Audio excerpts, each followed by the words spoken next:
সূরা ইব্রাহিমের আমরা যে আয়াতটা তেলাওয়াত করেছি এই আয়াতের অবস্থান নাম্বার হলো 24। সূরা ইব্রাহিমে 52টা আয়াত আছে। এই আয়াতগুলোর ভিতরে একেবারে পাশাপাশি 4টা আয়াতে আল্লাহ তাআলা যে বিষয়টাকে মানুষের সামনে সুন্দর করে উপস্থাপন করেছেন সেই বিষয়টাই আমরা আল্লাহ তাআলার কালাম থেকে পাঠ করেছি। আয়াতটা শুরু করেছেন আল্লাহ তাআলা এভাবে যে আলাম তারা কাইফা দারাবাল্লাহু মাসালান কালিমাতান তয়্যিবাতান কাশাজারাতান তয়্যিবাতিন আসলুহা সাবিতু ওয়া ফারউহা ফিস সামা। এই আয়াতটা সূরা ইব্রাহিমের 24 নম্বর আয়াত। এই আয়াতে আল্লাহ তাআলা যে কথা বলছেন যে আলাম তারা, হে নবী আপনি কি দেখেন নাই।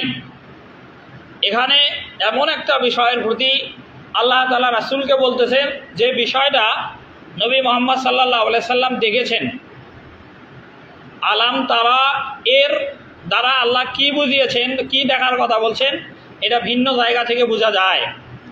আল্লাহ তাআলা রাসূল মুহাম্মদ সাল্লাল্লাহু আলাইহি সাল্লামকে কি কি দেখিয়েছেন সেটা বলতে গিয়ে আল্লাহ ভিন্ন আয়াত দিয়েছেন। সূরা বানী ইসরাঈলের প্রথম আয়াত আল্লাহ তাআলা বলেন সুবহানাল্লাযী আসরা বিআবদিহি লাইলাম মিনাল মাসজিদিল হারাম ইলাল মাসজিদিল আকসা লিনুরিয়াহু মিন আয়াতিনা ইন্নাহু হুয়াস সামিউল আলিম। এই আয়াতটা মেরাজের আয়াত। রাসূল সাল্লাল্লাহু আলাইহি সাল্লাম মেরাজের রাত্রে কীভাবে যান, মেরাজে কি কি দেখেন সেই কথাগুলো আল্লাহ তাআলা এখানে বলছেন। আল্লাহ শুরুই করেছেন এভাবে যে সুবহানাল্লাযী আসরা বিআবদিহি, পুত পবিত্র সত্তা আল্লাহ তিনি যিনি তার বান্দাকে রাত্রে ভ্রমণ করিয়েছেন। কোথায়? মিনাল মসজিদিল হারামি ইলাল মসজিদিল আকসা, মসজিদে হারাম থেকে শুরু করে মসজিদ আকসা পর্যন্ত এই জায়গাটাতে। এবং এই ভ্রমণ করার উদ্দেশ্য কি? লিনুরিয়াহু মিন আয়াতিনা, আল্লাহ তাআলার অসংখ্য নিদর্শন আছে যেই নিদর্শনগুলো দেখানোর জন্যই আল্লাহ তাআলা তার হাবিবকে মেরাজের রাত্রে মেরাজ করান। এই মেরাজের রাত্রে আল্লাহ যে নিদর্শনগুলো দেখান সেই নিদর্শনগুলোরই একটা নিদর্শনের কথা আল্লাহ তাআলা সূরা ইব্রাহিমের 24 আয়াতের শুরুতে যে কথা বলছেন যে আলাম তারা, হে নবী আপনি কি দেখেন নাই। তার মানে মেরাজের রাতে এমন বিষয় আল্লাহ রাসূলকে দেখিয়েছেন যেই দেখার কথা আবার নতুন করে আল্লাহ তাআলা মদিনায় যাওয়ার পরে এই মাদানী সূরা ইব্রাহিমের 24 আয়াতে আল্লাহ বলছেন যে আলাম তারা আপনি কি দেখেন নাই। কি সেটা দেখেন নাই? যে কাইফা দারাবাল্লাহু মাসালান, কাইফা মানে কেমন করে, দারাবা মানে উপস্থাপন করেন উদাহরণ হিসেবে, মাসালান মানে হলো উপমা বা উদাহরণ মিসাল। কালিমাতান তয়্যিবাতান, কালিমাতান মানে হলো বাক্য, তয়্যিবাতান মানে হলো পবিত্র। আমরা কালিমাতান তয়্যিবাতান মানে পবিত্র বাক্য। এই পবিত্র বাক্য দিয়ে আসলে কি বোঝানো উদ্দেশ্য? তাফসিরে ইবনে কাসিরে প্রায় 7 পৃষ্ঠাব্যাপী এই আয়াতের তাফসির লেখা হয়েছে। হাফেজ ইমাদউদ্দিন ইবনে কাসির রহমতুল্লাহ আলাইহি বলেন যে কালিমাতান তয়্যিবাতানের ব্যাখ্যা হলো লা ইলাহা ইল্লাল্লাহ মুহাম্মাদুর রাসূলুল্লাহ, এই কথার স্বীকৃতি বা সাক্ষ্য দেওয়া। লা ইলাহা ইল্লাল্লাহ এই কথাই হলো পবিত্র বাক্য। সূরা ফাতিরের 35 নম্বর আয়াতে আল্লাহ তাআলা বলছেন যে মান কানা ইউরিদুল ইজ্জাতা ফালিল্লাহিল ইজ্জাতু ইলাইহি জামিয়া ইলাইহি ইয়াসাদু কালিমাতুত তাইয়্যিব। যে ব্যক্তি আল্লাহর কাছে সম্মান চায় ওই ব্যক্তির উচিত কালিমাতুত তাইয়্যিব তথা পবিত্র যে বাক্য, এই পবিত্র বাক্যের উপরে অবিচল থাকা। পবিত্র বাক্য হলো লা ইলাহা ইল্লাল্লাহ, এটাকে তো আমরা কালিমা তাইয়্যিবাও বলি যে লা ইলাহা ইল্লাল্লাহ মুহাম্মাদুর রাসূলুল্লাহ, এটা কালিমা তাইয়্যিবা, এটা পবিত্র বাক্য। আর আল্লাহ তাআলা এটাই বলছেন যে মেরাজের রাত্রে হে রাসূল আপনি পবিত্র বাক্যের উদাহরণ বা উপমা কি হবে সেটা কি আপনি দেখেন নাই? অবশ্যই দেখেছেন। উপমাটা কেমন ছিল সেটা মুহাম্মদ সাল্লাল্লাহু আলাইহি সাল্লামের কাছে ওহীর মাধ্যমে নাজিল করে সারা উম্মতে মুহাম্মাদীকে আল্লাহ তাআলা বলতেছেন যে তু কালিমাতান তয়্যিবাতিন কাশাজারাতিন তয়্যিবাতিন, পবিত্র বাক্যের উদাহরণ হলো পবিত্র একটা গাছের মতো। এখানে পবিত্র গাছ আবার কি? রাসূল সাল্লাল্লাহু আলাইহি সাল্লাম সাহাবীদের সামনে একটা গাছের উপমা উপস্থাপন করেন। বুখারী শরীফের কিতাবুল ইলমে হাদিস আসছে যে রাসূল সাল্লাল্লাহু আলাইহি সাল্লাম বলেন সাহাবীদেরকে লক্ষ্য করে যে একটা গাছ আছে যেই গাছের সাদৃশ্য হলো মুসলমানের সাথে। আবার বলছি রাসূল মুহাম্মদ সাল্লাল্লাহু আলাইহি সাল্লাম সাহাবীদেরকে বলেন যে একটা গাছ আছে যেই গাছটার উপমা উদাহরণ হলো মুসলমানদের সাথে। তোমরা কি জানো সেই গাছটা কি?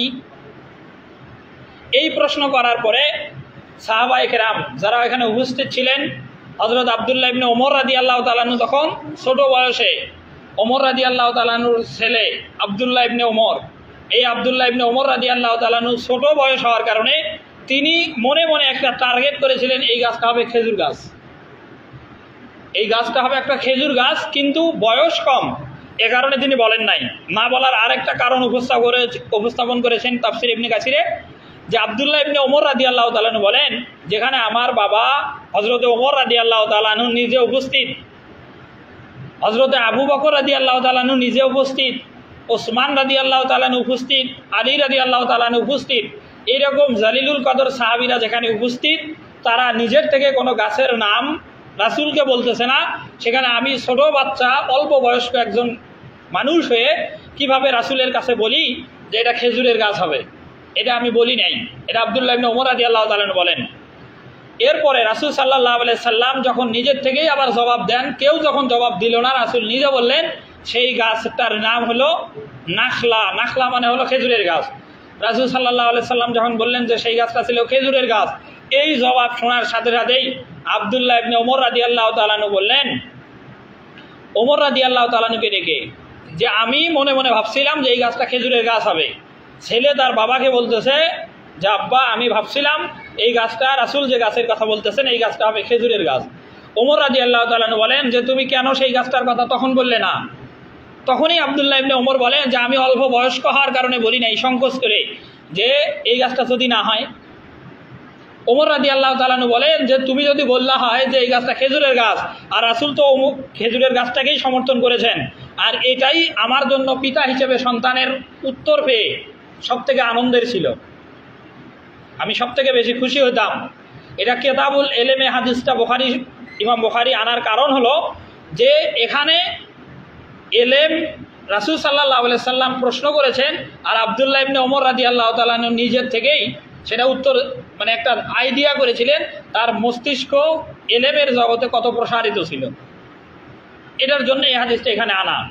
আর আয়াতের ভিতরে যে শব্দ যে কাশাজারাতিন তয়্যিবাতিন, যে গাছটার উপমা হলো একটা পবিত্র গাছের মতো, সেই পবিত্র গাছ হলো খেজুরের গাছ। এটার উপমা আবার মুসলমানের সাথে রাসূল কেন দিয়েছেন, এটা আরেকটা প্রশ্ন। যে পবিত্র বাক্যের উদাহরণ হলো পবিত্র গাছের মতো, আর পবিত্র গাছ হলো মুসলমানদের মতো, তাহলে মুসলমান আর খেজুরের গাছের ভিতরে মিল সাদৃশ্য কোথায়?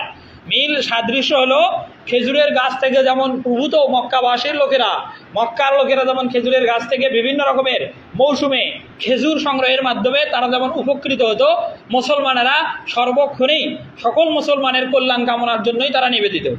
মুসলমানেরা কখনোই কোনো বিধর্মী হোক আর শত্রু হোক কারো ক্ষতি করে না, কেননা মুসলমানদের কাছে আল্লাহ তাআলার দিক নির্দেশনা এরকম, তাআউনু আলাল বিররি ওয়াত তাকওয়া ওয়ালা তাআউনু আলাল ইসমি ওয়াল উদওয়ান, কল্যাণ এবং সওয়াবের কাজে একজন আরেকজনকে সহযোগিতা করবে, পাপ এবং সীমালঙ্ঘনের কাজে একজন আরেকজনকে বাধা দেবে, সাহায্য সহযোগিতা করবে না। যেহেতু মুসলমান আরেকজন মুসলমানের অবশ্যই কল্যাণ কামনা করবে, এ কারণে কিতাবুল ঈমানে হাদিস এসেছে যে আদ-দীনুন নাসিহাত, যে পরস্পর কল্যাণ কামনা করাই হলো দিন। আদ-দীনুন নাসিহাত, পরস্পর কল্যাণ কামনা করাই হলো দিন। এ কারণে মুসলমানেরা যেহেতু সকলের প্রতি হিতাকাঙ্ক্ষী, যেমন মিশকাত শরীফের কিতাবুল আদবে হাদিস আসছে, মিশকাত শরীফের কিতাবুল আদবে হাদিস আসছে যে আন আবি হুরায়রা রাদিয়াল্লাহু তাআলা আনহু قال رسول الله صلى الله عليه وسلم للمسلم على المسلم ست خصال يعود إذا مريض ويشهد إذا مات ويصيب إذا دعاه ويسلم عليه إذا لقيه ويشمت إذا عطس وينصح له إذا غاب أو شهد। মিশকাত শরীফের যিনি লেখক শাহ ওয়ালিউল্লাহ মুহাদ্দিস দেহলভী, তিনি বলেন যে ওয়ালা মাজিদা ফি কিতাবিস সহিহাইন ওয়ালা ফি কিতাবিল হুমায়দি ওয়ালাকিন যাকারা বি রিওয়ায়াতিন নাসাই। এই বাকি কথাটা শাহ ওয়ালিউল্লাহ মুহাদ্দিস দেহলভীর বক্তব্য। হাদিসের শুরু যেখান থেকে আবু হুরায়রা রাদিয়াল্লাহু তাআলা বলেন যে রাসূল সাল্লাল্লাহু আলাইহি সাল্লাম বলছেন, লিল মুসলিমি আলাল মুসলিমি সিত্তুন খিসালিন, একজন মুসলমানের সাথে আরেকজন মুসলমানের সাথে সম্পর্ক আছে। এখানেই যে একজন মুসলমান আরেকজন মুসলমানের কী রকম কল্যাণ কামনা করে এটা বোঝা যায়। যে লিল মুসলিমি আলাল মুসলিমি, একজন মুসলমানের সাথে আরেকজন মুসলমানের অধিকার বা হক, দায়িত্ব, কর্তব্য হলো 6টা। 1 নাম্বার, ইয়াউদু ইজা মারিদা, একজন মুসলমান যদি অসুস্থ হয় আরেকজন মুসলমান তাকে দেখতে যাবে। এ নিয়ে আলাদা আরেকটা পরিচ্ছেদ আছে মিশকাত শরীফে, যে অসুস্থ ব্যক্তিকে দেখতে যাওয়ার কি পরিমাণ ফজিলত, কি পরিমাণ সওয়াব, তার জন্য ফেরেশতারা কি পরিমাণে মর্যাদা দেয়, কি পরিমাণে তার জন্য বিছানা মানে তার পায়ের নিচে নূরের বিছানা বিছায়। একই কথা যারা এলেম অর্জন করে তাদের জন্যও ফেরেশতারা নূরের বিছানা বিছা দেয় তলবে এলেমের পায়ের নিচে।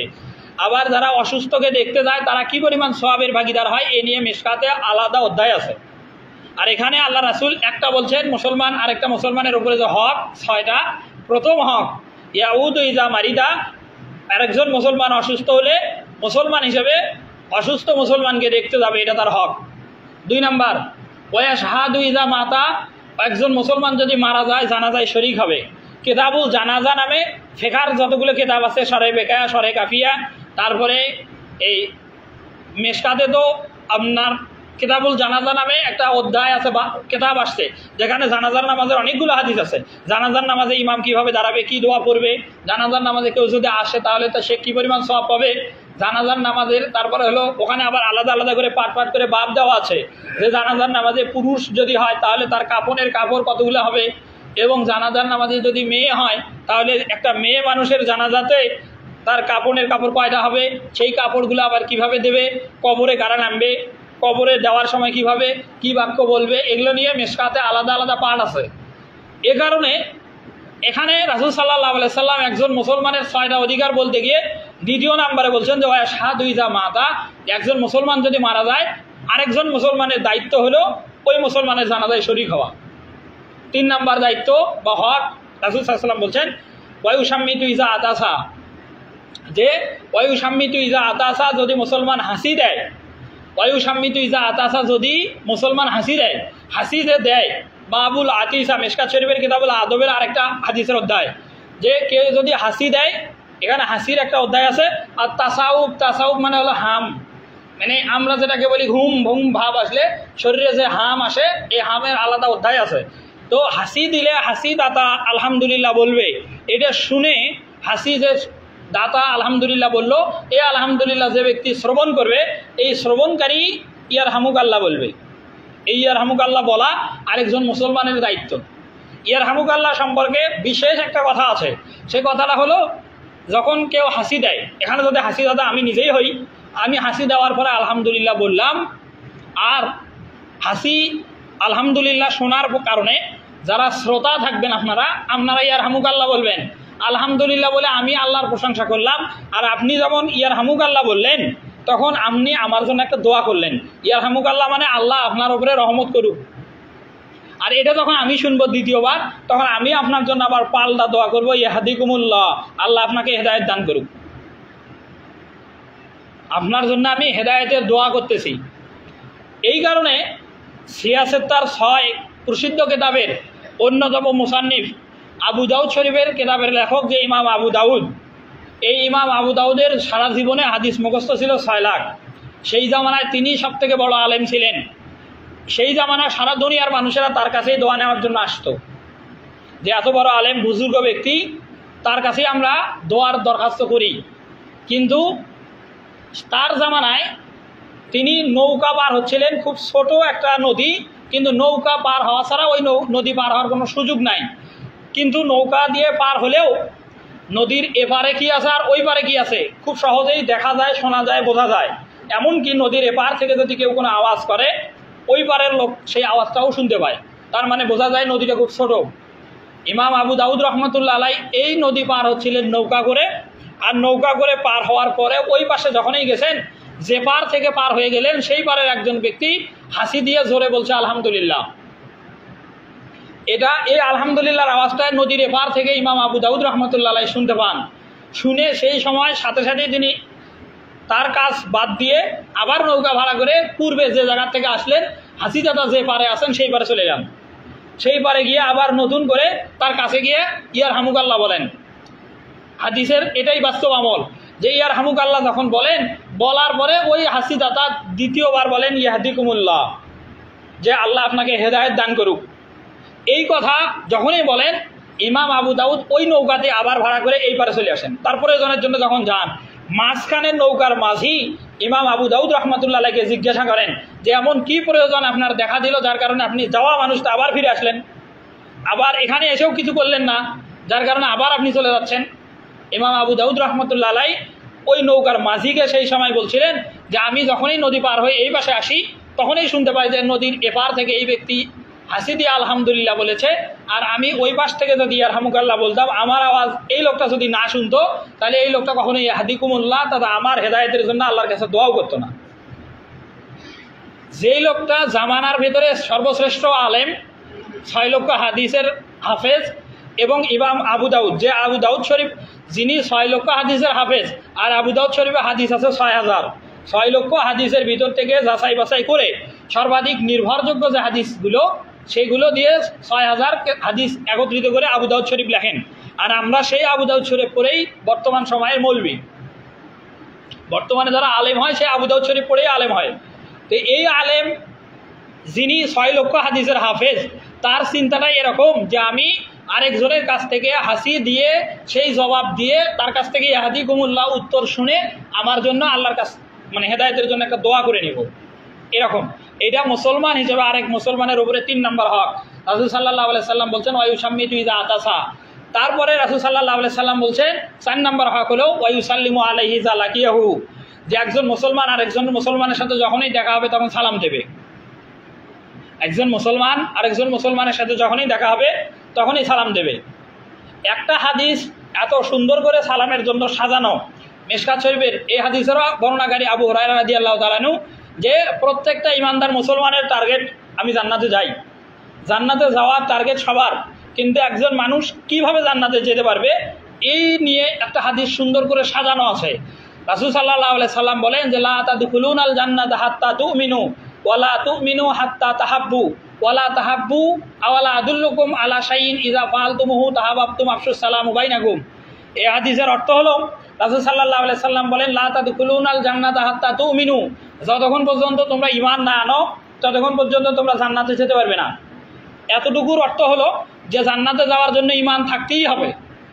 লা তাদখুলুনাল জান্নাতা হাত্তা তুমিনু, যে তুমি জান্নাতে ততক্ষণ যেতে পারবে না যতক্ষণ পর্যন্ত তোমার ঈমান পূর্ণ না হয়। ঈমান না হলে জান্নাতে যাওয়া যাচ্ছে না, এই জায়গার কথা এতটুকু।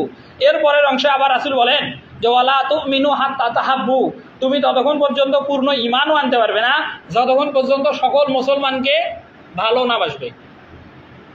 পরের অংশ যে সকল মুসলমানকে যদি ভালোবাসা যায়, আপন মনে করা যায়, তাদের কল্যাণ কামনা করা যায়, তাহলে ঈমান মজবুত হয়। এই দ্বিতীয় অংশের কথা। এরপরে আবার রাসূল সাল্লাল্লাহু আলাইহি সাল্লাম বলেন ওয়ালা তাহাব্বু, ততক্ষণ পর্যন্ত তুমি সকল মুসলমানকে ভালোবাসতে পারবে না। আর ভালো কি করলে বাসবে এটা আমি কি তোমাদেরকে বলে দিব, এটা পরের অংশ। যে আওয়ালা আদুল্লুকুম, আমি কি তোমাদেরকে পথ দেখাবো, যে আলা শাইইন, এমন একটা কাজের দিকে, ইজা ফাআলতুম, যে কাজটা তোমরা করলে, তাহাব্বাতুম, তোমাদের সকলের ভিতরে সকল ইমানদার মুসলমানদেরকে ভালোবাসবে। সেটা হলো রাসূল সাল্লাল্লাহু আলাইহি সাল্লাম বলেন আফশুস সালামা বাইনাকুম, যে সকল মুসলমানদেরকে বেশি করে সালাম দেওয়া।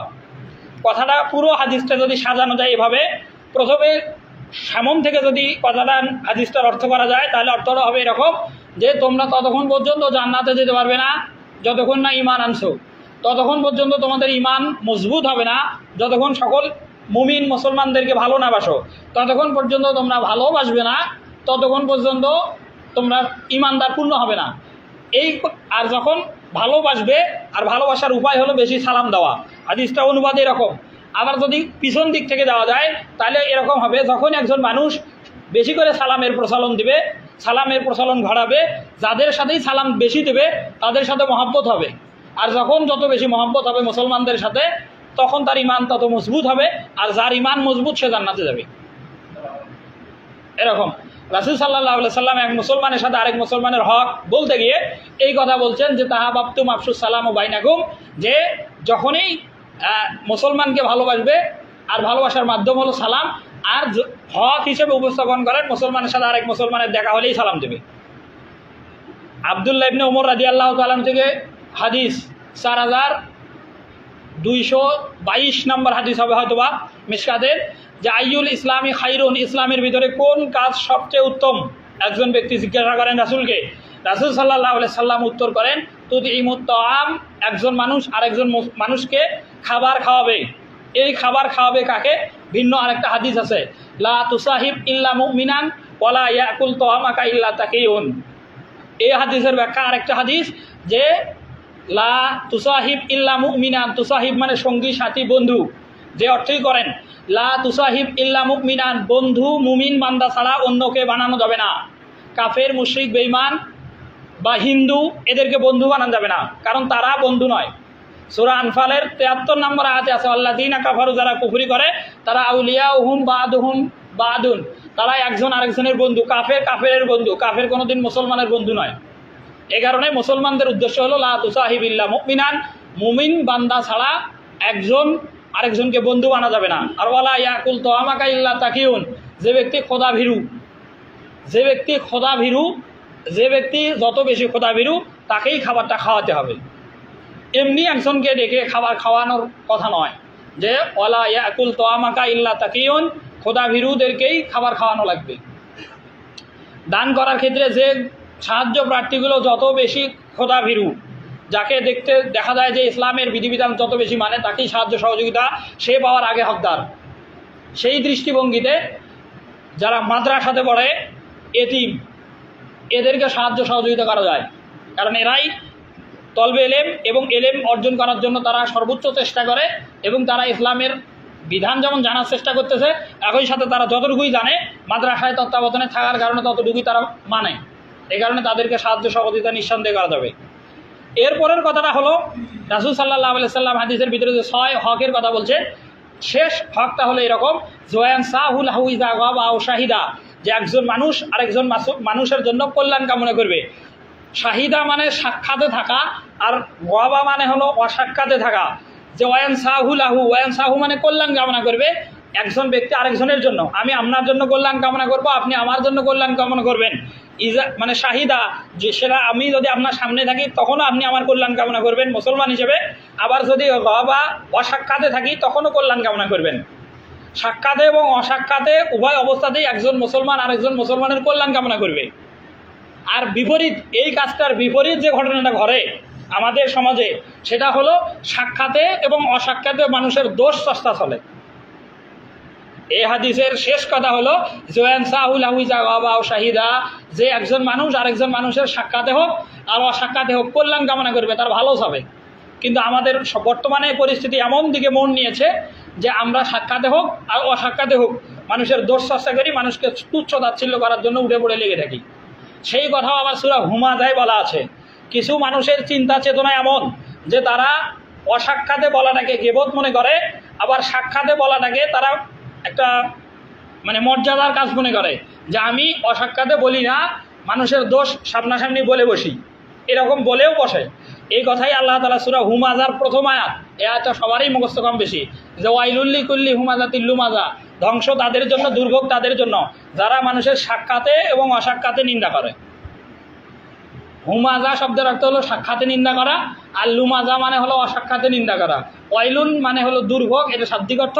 আর হাদিসের ভিতরে জাহান্নামের সিফাতুন নার, জাহান্নামের যে গুণাবলী হাদিসগুলো আছে সেখানে আলাদাভাবে ওয়াইলুন বলতে জাহান্নামের নির্দিষ্ট একটা আযাব দেওয়ার উপকরণ, পাথর সাদৃশ্য বস্তু অথবা জাহান্নামের একটা গর্ত সাদৃশ্য বস্তু, যেখানে মানুষদেরকে নিক্ষেপের মাধ্যমে আল্লাহ তাআলা শাস্তির চূড়ান্ত যে সীমা, মানে সর্বোচ্চ যে পরিমাণ শাস্তি হওয়া যায় এই শাস্তি দিবেন।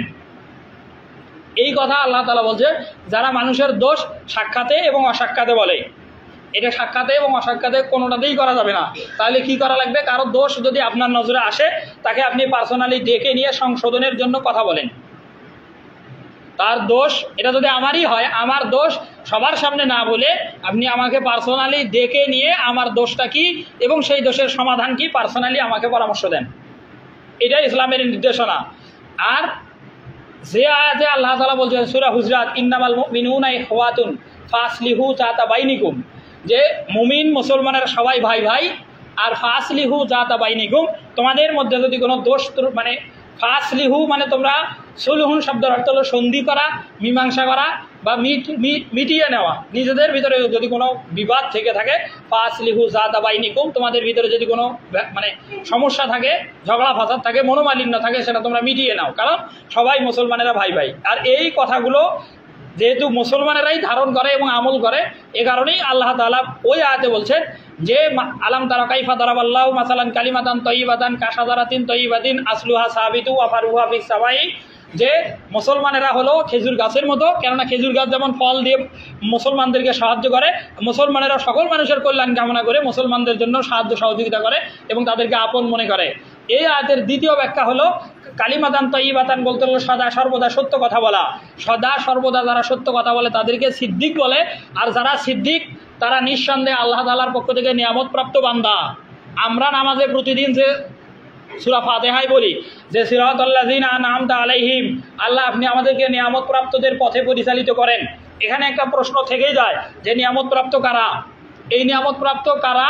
এই প্রশ্নের জবাবে সূরা নিসার 69 নম্বর আয়াত আছে যে ওমাইয়ুতিল্লাহ ওয়া রাসূলাহু, যারা আল্লাহ এবং তার রাসূলের আনুগত্য করে, এবং ফাউলাইকা মাআল্লাযিনা আনআমাল্লাহ, যে যারা আল্লাহ এবং রাসূলের অনুগত্য করে তারা থাকবে কার সাথে? যাদের প্রতি আল্লাহ নিয়ামত দান করেছেন যাদেরকে। কারা? তাদের 4টা শ্রেণী, 4টা নাম আল্লাহ তাআলা আবার দিয়েছেন। যে আনামাল্লাহু মিনান নাবিয়িনা, 1 নম্বর নবীদেরকে আল্লাহ তাআলা নিয়ামত দিয়েছেন। তার মানে আমরা যখন আল্লাহকে নামাজে বলতেছি আনআমতা আলাইহিম, আল্লাহ আপনি আমাদেরকে নিয়ামত দান করেন, তার মানে আমরা আল্লাহকে এটা বলতেছি যে মিনান নাবিয়িনা, নবীরা যেই পথে চলেছে আল্লাহ আপনি আমাদেরকে সেই পথে পরিচালনা করেন। 2 নম্বর ওয়া সিদ্দিকিনা, যারা সত্যবাদী। এরা হলো যেমন আবু বকর রাদিয়াল্লাহু তাআলা আনহু সিদ্দিক ছিলেন, উপাধি। আর এই সিদ্দিক সম্পর্কে হাদিস আসছে যে আলাইকুম বিসিদ্দিকি, তোমরা সবাই সত্য কথা বলো। এটা হাদিসের প্রথম কথা যে ফাইন্না সিদকা ইয়াহদি ইলাল বিররা, আর মানুষ যখন সত্য কথা বলে সত্য মানুষকে পুণ্যের দিকে পথ দেখায়। আর ওয়াই ফাইনাল বিররা ইয়াহদি ইলাল জান্নাত, আর পুণ্য মানুষকে জান্নাতের পথ দেখায়। হাদিসটা এরকম, সত্য মানুষকে পুণ্যের দিকে দেখায়, পথ দেখায়, আর পুণ্য মানুষকে জান্নাতের পথ দেখায়। এ কারণে আল্লাহ তাআলা বলছেন যে সিদ্দিক যারা তারা সত্যবাদী, আর সত্যবাদীরা আল্লাহর পক্ষ থেকে নিয়ামত প্রাপ্ত। 3 নম্বর মিনান নাবিয়িনা ওয়া সিদ্দিকিনা ওয়া শুহাদা, 3 নম্বর হলো শহীদ, যারা ধর্মের জন্য ইসলামের জন্য যুদ্ধের ময়দানে যারা জীবন দিয়ে শহীদ হয়েছে, বিভিন্ন ধর্মযুদ্ধে, যেমন বদরের যুদ্ধে 7 জন শহীদ হয়েছে, উহুদের যুদ্ধে 70 জন শহীদ হয়েছে। এরা যেমন আল্লাহর কাছে মর্যাদাবান নিয়ামত প্রাপ্ত, তাদের মতোই আল্লাহ যেন আমাদেরকে বানান, সেজন্য আমরা নামাজে প্রতিনিয়তই বলি আনআমতা আলাইহিম, তাদের মতো করে আমাদেরকে আপনি চালান। এরপরে আবার বলছি সালিহিন, সালিহিন বলতে নেককার বান্দা। এই সালিহিনের ব্যাখ্যা হলো যুগ শ্রেষ্ঠ যতগুলো অলি আউলিয়া আছে এরা সবাই অলি আউলিয়া বুজুর্গ যারা, তারা যেভাবে চলেছে তাদেরকে আল্লাহ আপনি যেভাবে চালিয়েছেন আমাদেরকেও আল্লাহ আপনি সেই রাস্তায় তাদের মতো করে কবুল করেন। আর এ কারণে আল্লাহ তাআলা ভিন্ন 2টা আয়াত নাম্বারে 119। প্রথম আয়াত 119 নম্বর আয়াত হলো সূরা মায়েদার। যারা মায়েদা সূরার 119 নম্বর আয়াতের শামিল, তাদেরকে আল্লাহ তাআলা বলতেছেন যে লিয়াজিয়া সাদিকিনা বিসিদকিহিম, যারা সত্যবাদী আল্লাহ তাদেরকে পুরস্কার করবেন। সেই পুরস্কার কি? জান্নাতুন তাজরি মিন তাহতিহাল আনহারু খালিদিনা ফিহা আবাদা রাদিয়াল্লাহু আনহুম ওয়া রাদু আনহু যালিকাল ফাউজুল আযীম, যে যারা সত্যবাদী তারা জান্নাতে যাবে এবং সেই জান্নাতের নিচ দিয়ে নহর প্রবাহিত। আর এই নহর থাকবে 4টা নহর। ভিন্ন আয়াত আছে যে একটা মধুর নহর, একটা পানির নহর, একটা শরাবের নহর, আর একটা পানির নহর। এই নহরগুলো থাকবে। এই নহর যে জান্নাতের নিচ দিয়ে প্রবাহিত, সেই নহরের মালিক হবে যারা সত্যবাদী, সত্য কথা বলে। এরপরে আবার সূরা তাওবায় 119 নম্বর, এটাও আয়াত 119 নম্বর। এখানে আল্লাহ তাআলা বলছেন যে ইয়া আইয়ুহাল্লাযীনা আমানুত্তাকুল্লাহা ওয়া কুনু মাআস সাদিকিন, হে বান্দারগণ তোমরা আল্লাহ তাআলাকে ভয় করো এবং সত্যবাদীর সাথী হও। এখন আমাদের এখান থেকে বোঝার বিষয় আছে সত্যবাদী কারা। এর জবাব আবার সূরা হুজরাতের 15 আয়াত আছে। এই আয়াতে আল্লাহ তাআলা বলছেন যে কারা সত্যবাদী। এখানে আল্লাহ তাআলা 4 বৈশিষ্ট্য বলছেন যে ইন্নামাল মুমিনুনা আল্লাযীনা আমানু বিল্লাহি ওয়া রাসূলিহি সুম্মা লাম ইয়ারতাবু ওয়া জাহাদু বিআমওয়ালিহিম ওয়া আনফুসিহিম ফি সাবিলিল্লাহ উলাইকা হুমুস সাদিকুন, যারা আল্লাহর প্রতি ঈমান আনে, রাসূলের প্রতি ঈমান আনে, জিহাদ করে এবং আল্লাহ রাসূল থেকে ফিরে আসবে না জীবনে কখনো, এরাই সত্যবাদী। এরপরে আরও একটা আয়াত আছে সূরা বাকারার 177। এই আয়াতে 10টা গুণাবলী বলা আছে। লাইসাল বিররা আন তুওয়াল্লু উজুহাকুম কিবালাল মাশরিকি, এই আয়াত থেকে এখান থেকে বলতে বলতে শেষের দিকে আল্লাহ তাআলা বলছেন যে উলাইকাল্লাযীনা সাদাকু, এই গুণ বৈশিষ্ট্যগুলো যাদের আছে তারা সত্যবাদী। আর উলাইকা হুমুল মুত্তাকুন, এই গুণ বৈশিষ্ট্য 10টা যাদের আছে এরাই মানে মুত্তাকি। আল্লাহ তাআলা আমাদেরকে সত্যবাদী হওয়া এবং সত্যের উপরে থাকা এবং সত্যের মানদণ্ডের ভিত্তিতে জীবন পরিচালনা করে ইহকাল সুন্দর করে সাজিয়ে পরকালে সত্যবাদীদের জন্য যে পুরস্কার জান্নাত, সেই জান্নাত পাওয়ার তৌফিক আল্লাহ তাআলা আমাদের সকলকে দান করুক, সকলে বলে আল্লাহুম্মা আমিন।